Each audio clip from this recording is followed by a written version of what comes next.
menanyakan, Bu, Pak, ini sakitnya nyeri, berputar, atau meliang mau jatuh. Ada 3 tipe itu ya. Nyeri, kemudian berputar, muter atau kayak pepet itu mau jatuh. Tahu dia? Pepet tahu ya? Itu ke arah hipotensi. Jadi kalau pasien dari duduk diri tiba-tiba petang gitu. Nah, itu namanya pepet itu berarti kemungkinan ke arah hipotensi. Nah, tapi kalau keluarnya muter-muter kayak empa itu berarti ke arah vertigo itu ya. Sama nyeri tanya sebelah lokasinya di mana? Ada pesan apa? Oke, penjaga perpustakaan berputar ya, biasanya baca buku banyak terus akhirnya pusing sering ya. Konsep dan kronologisnya dirasakan berangsur-angsur selama 3 tahun. Itu bagus tuh ya. Biasanya kalau tipe-tipe pusing yang berputar itu kambuhan, terutama kalau binen proximal, posisional, vertigo ini. Gejala penyertanya pusing kepala, fatigue, tinnitus di telinga. Berarti ke arah ya? Ke arah BPPB, ya deh. Saya tumor. Oh, tumor? Iya, belum Karena belum sampai sana. pusing bertambah berputar ketika banyak bergerak. Hati-hati deh. Kalau tumor ini nggak terlalu ya. Oh. Tes menerus. Bukan apa. Jadi ini tambah berat. Misalnya dulu sehari sekali pusingnya, sekarang hampir setiap jam terasa pusing. Karena ini ada ketika banyak bergerak itu arahnya ke arah BPPV ya. Faktor peningan hilang ketika dibuat duduk. Berarti ini kan memang ke arah vertigo. Walaupun yang lain bisa juga faktor peningan. Riwayat penyakit dahulu tidak ada.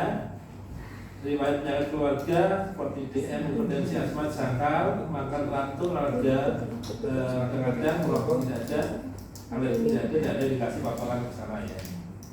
Kemudian pemeriksaannya komposmentis, GCS-nya normal 15. Vital sign-nya dalam batas normal, kepalanya wajar tidak simetri, tidak ada deformitas, tidak ada apa-apa ya. Tidak ada nyeri tekan, massa maupun fraktur. Pemeriksaan saraf kranial, tes Riner. Tes Riner itu bacanya gimana nih? R besar per S artinya apa? Right side dulu. Right? Sisi kanan, Dan left side, positif, berarti normal ya. Suara kondisi udara lebih keras dibandingkan kondisi tulang ya.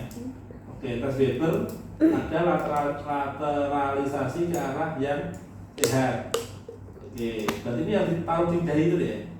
Iya. Nah, dahi nanti kedengaran yang ya, bentar. Oh iya. Intinya kalau misalnya laterasi ke arah yang sehat, itu berarti artinya apa nih? Sensori neural. Yang sakit yang mana? Sebentar. Ada beberapa penyakit itu sarafnya lebih sensitif, sehingga bisa dia lateralisasi ke arah yang sakit. Jadi ini harusnya kalau membuat kasus seperti ini harusnya disampaikan ya, ini lateralisasi ke arah yang mana? Misalnya ke arah yang kanan. Harusnya nanti tesnya ya juga yang tulis di sebelah kiri. Kalau kiri sudah rusak alatnya deh ya. Tes alatnya sudah rusak, berarti dia nggak sensitif lagi. Dengan tes Weber nanti arahnya ke arah yang kanan. Tetapi tulinya di sebelah kiri. Beda dengan nanti kalau neuritis ini ya, yang radang itu, radangan itu kan dia lebih sensitif. Nanti lateralisasinya ke arah yang kiri. Tetapi dia tulis yang sebelah kirinya, karena dia nggak bisa mendengarkan. Produksinya dia nggak normal. Ya itu dia nanti. Oke, 9 normal, telinganya tidak ada masalah, tidak ada nyeri. Oke, HB-nya normal. Jadi usulannya nanti setelah pemeriksaan fisik akan muncul DD-nya. Kalau seperti ini apa DD-nya? Dari teman-teman yang lain. Terus apa lagi? Kan minimal 3. Oke. Sekali itu nanti ujian. Tadi waktunya berapa pusing gitu? Ada. Belum ada. Misalnya pusingnya 5 menit. Lama deh ini. 30 menit ya? 30 menit. Meningitis, vestibular proximal, terus sama neuritis vestibular. Kitabnya itu aja deh. Menial, kemudian vestibulitis radang itu ya.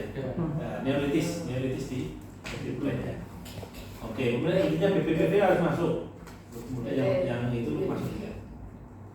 Oke, terus hasilnya nanti ya ini nggak usah ya. Karena darahnya masih normal, semuanya normal, tinggal pemeriksaannya nanti adalah MRI. Ini MRI resisten deh. Nah, teman-teman, keunggulan MRI sama scan apa? Kalau MRI itu lebih ke jaringan. Kalau jaringan soft tissue. Kalau CT scan itu lebih dari yang tulang. Iya. Ya, Kalau CT CT itu lebih biasanya CT itu di sebagai awal sebelum ke MRI, ini sebagai screening. Apakah ada massa atau tidak, ada lesi atau tidak, ada faktor atau tidak, dan itu lebih cepat dibanding MRI. MRI itu lebih ke melihat spesifik, lebih spesifik lagi. Nah, MRI kan ada banyak jenisnya, Vesta dan lain-lain gitu. Ya. Kalau pada pada klinis kebulan ini MRI itu condong untuk soft tissue sama tulang deh.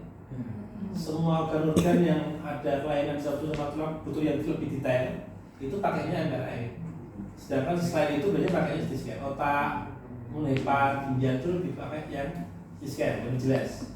Tapi untuk tulang itu ada CT scan susah memotongnya, apalagi jaringan lunak yang mirip-mirip itu ya, karena itu susah. Jadi pakai MRI akan lebih detail. Ini pakai CT scan gambar seperti ini biasanya.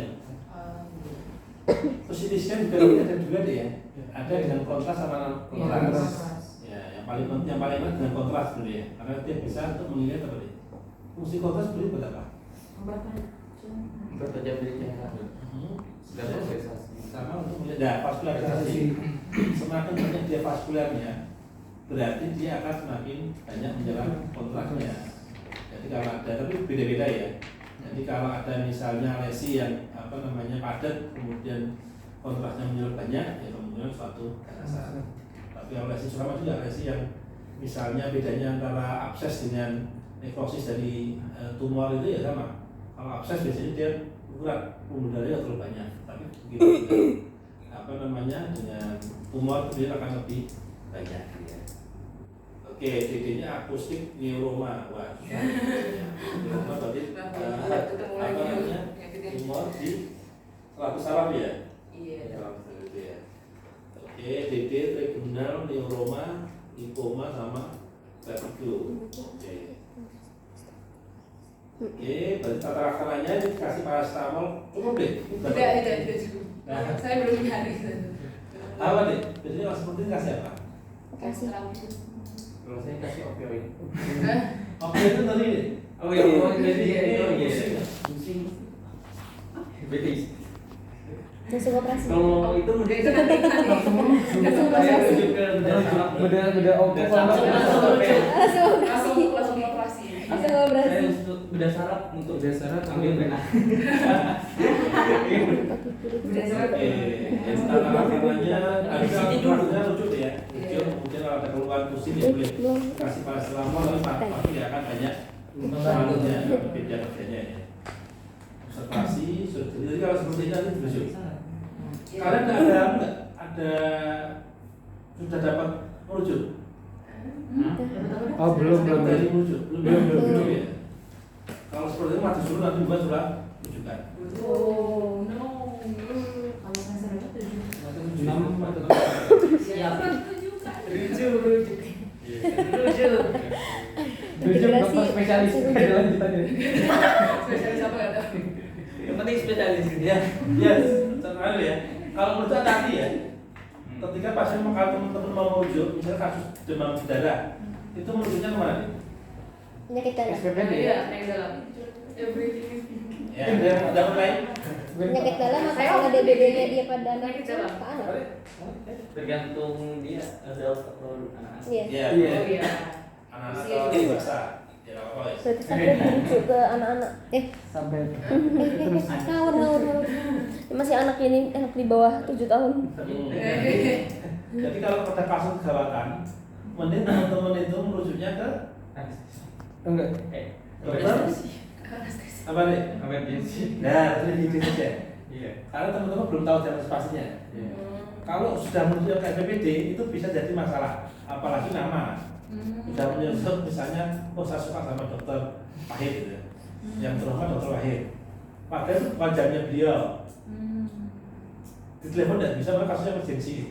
Akhirnya pasiennya akan mundur banyak. Kalau dipindah ke yang lain, nanti dokter lain marah. Ini pasien saya, kenapa buat kamu saya? Dokter izin aja. Iya. Tapi kan kedokteran emergency baru hidup.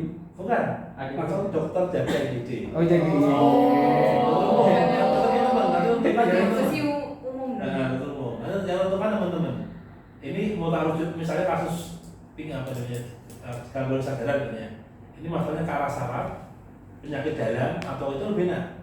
Dibandingkan kalian merujuknya ke penyakit dalam, nanti sarafnya hilang. Oh, ternyata dia stroke atau hilang. Atau merujuknya ke arah penyakit dalam, ternyata pasiennya cocoknya ke arah jantung. Jadi kalau ada kasus-kasus kegawalan yang butuh segera itu mending umum aja, jangan dikasih nama yang lama. Yang kedua kalau bisa dokter jaga IGD saja. Kecuali kan yakin ini stroke, boleh. Tapi kalau tidak yakin kasusnya boleh dokter, jangan ya teman-teman pasti nanti akan rasakan jaga IGD. Berarti habis dokter jaga IGD nanti bakal dirujuk lagi ke spesialis lagi? Iya. Berarti rujuknya 3 kali dok? Iya, dia konsultasi bukan rujuk. Oh. Dia kan Telepon.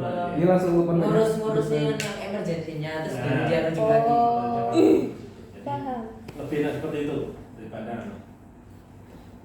apalagi kalau pasiennya misalnya yang bermasalah kan pasien